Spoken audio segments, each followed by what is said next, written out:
বন্ধুরা, সকালের নাস্তায় দেখো বানিয়েছিলাম আমি কিন্তু কাঁচা মুগের বা ছিলকাওয়ালা মুগের চিলা, যেটা কিন্তু খুবই হেলদি, শরীরের জন্য খুবই উপকারী।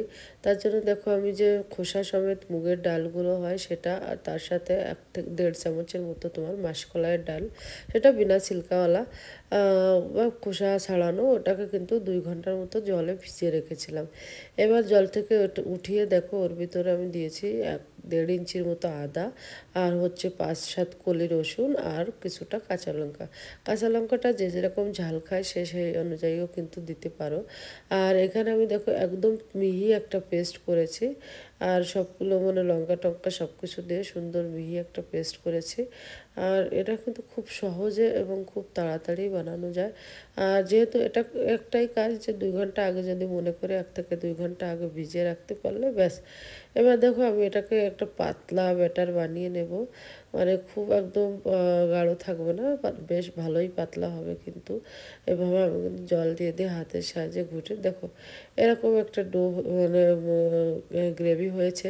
এবার এর ভিতরে স্বাদ অনুযায়ী দিয়ে দিয়েছি আমি লবণ, আর দেব কিছুটা পরিমাণ মিঠা সোডা, ওই 1 চুটকির থেকে একটু বেশি মিঠা সোডা।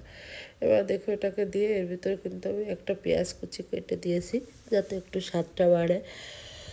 আর এটাকে দিয়ে খুব সুন্দর করে মিক্স করে নেব।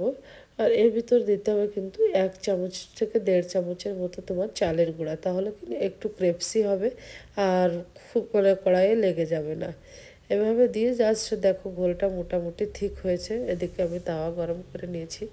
আগে কিন্তু আমি বিনা অয়েলে দিয়েছিলাম, বাট সেটা বেশি ভালো হয়নি। আর এরপরে কিন্তু আমি হালকা একটু তেল ব্রাশ করে করে দিয়েছি, যাতে খুব ভালো হয়েছে বা খুব সুন্দর হয়েছে। আর এইভাবে দেখো আমি এক একটা করে কিন্তু চিলা বানিয়ে দিতে গেছি, আর এক একটা খেতে গেছে সবাই।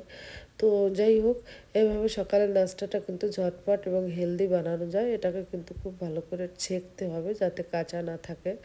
আর যেহেতু ডালটা সেদ্ধ করা ছিল, সেহেতু কাঁচা থাকা, সরি, ভিজিয়ে রাখা ছিল, সেহেতু কাঁচা থাকার কোনো ব্যাপারই নেই। এইভাবে দেখো আমি ধীরে ধীরে আলতো হাতে এটাকে পাল্টিয়ে দেব। আর এই যে নিচের দিকটা বেশ ভালো ছেঁকা হয়ে গেছে, এবার কিন্তু উপর দিকটা এভাবে সেঁকবো। আর হালকা দেখো তেল ব্রাশ করে দিচ্ছি যাতে ছেঁকাটা ভালো হয়, আর কাঁচা গন্ধটাও না থাকে। আমি এভাবে দেখো পাল্টি দিয়ে উপর থেকে আবার আর একটু তেল ব্রাশ করে দেবো যাতে আরও সুন্দর হয়। বন্ধুরা, তোমাদের যদি ভালো লাগে অবশ্যই লাইক কমেন্ট করবে।